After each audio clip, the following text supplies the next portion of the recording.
My peaceful suburban life was shattered when my HOA sent bulldozers to tear down my home over a security gate. They had no idea I was the state senator overseeing housing laws. What happens when the homeowner they've been tormenting holds the power to rewrite the rules? Comment below where you're watching from. It all started with a string of break-ins. The Thompsons, 2 houses down, were robbed while their kids were home alone. Then the Garcias were hit while they slept. When old Mr. Jenkins became the 3rd victim, I knew I had to protect my daughter, Lily. I installed a simple wrought iron gate, nothing flashy, just enough to keep us safe. Lily picked it out, saying it looked like the ones in her friends' upscale neighborhoods. I checked the HOA handbook, everything was by the book. For 3 days we felt secure. Then Susan Carter knocked on my door during dinner. I saw her storming up my driveway in her yoga gear, clutching her oversized water bottle, a prop for her gossip walks. "That gate's an eyesore," she barked before I could speak. "It makes us look like a fortress." This, from the woman who painted her shutters neon green without approval. I showed her police reports about the break-ins. She waved them off. "I'm on the HOA board now. That gate goes, or else." Her smug tone and tapping sneaker on my welcome mat made my blood boil. That night, a warning letter was taped to my gate in glaring red. The next morning, Susan was outside at 7 a.m., snapping photos of my house like a private investigator. I dug into property records and found she joined the board just weeks ago, unapproved, against HOA bylaws. Meanwhile, neighbors got fined for trivial things: wrong-colored flowers, 2 tall birdhouses. Susan's house? Untouched, despite her illegal deck. I started documenting everything, sensing trouble brewing. Lily came home one day, eyes red. "Mom, Susan's daughter said our gate's ruining property values. Is that why I wasn't invited to Emma's party?" My heart sank. This wasn't just about a gate anymore. Late that night, I noticed odd HOA financials, large payments to emergency consultants, since Susan's arrival. A car crept by my house, Susan in the passenger seat, her phone's flash lighting up the dark. My assistant texted about rescheduling a housing committee meeting. I kept it, sensing I'd need my senator's leverage soon.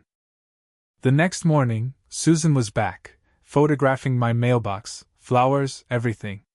Fines piled up, $100 daily for the gate. Lily came home trailed by Susan's kids, filming her, shouting, "Your mom's a rule breaker!" I rushed out as Lily fled inside, sobbing. I called HOA President David Miller, voicemail, again. Property records revealed Susan's deck and David's shed were unpermitted, built without inspections. My neighbor, Mrs. Lope, handed me a petition that Susan forced her to sign against me, threatening fines if she refused. I added it to my evidence. Susan's car tailed me during my evening walk. Another violation notice hit my phone for suspicious behavior. Lily faced rumors at school that we were hiding drugs behind our gate. I installed cameras. Within hours, Susan arrived with police, claiming I was spying on her.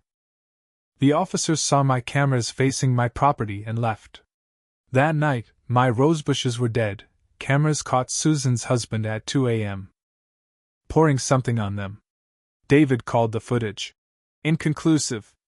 The HOA passed an emergency rule. All cameras needed board approval. Lily broke down. "Mom, let's remove the gate. I can't take this." I hugged her, knowing tomorrow's certified letter from my office would shift the tide. That night, Susan and David measured my property in the dark. A text from an unknown number read, "Remove the gate by morning, or we will." I saved it, smiling. They were about to regret everything. At 6:15 a.m., bulldozers roared outside. Lily screamed, "Mom, they're here!" I ran out in my robe, heart racing. Susan stood on my lawn, filming, smirking. David waved a court order. "Stop!" I shouted. Workers hesitated, but Susan screeched, "Keep going! We have an injunction. The document, signed by a judge without my notice, called my gate a Threat to property values. I recorded as they tore down my gate, then my front wall, crossing my property line, a clear violation. Susan narrated. This is justice. Lily in pajamas yelled. You're destroying our home. Neighbors watched, uneasy. I addressed the crowd calmly.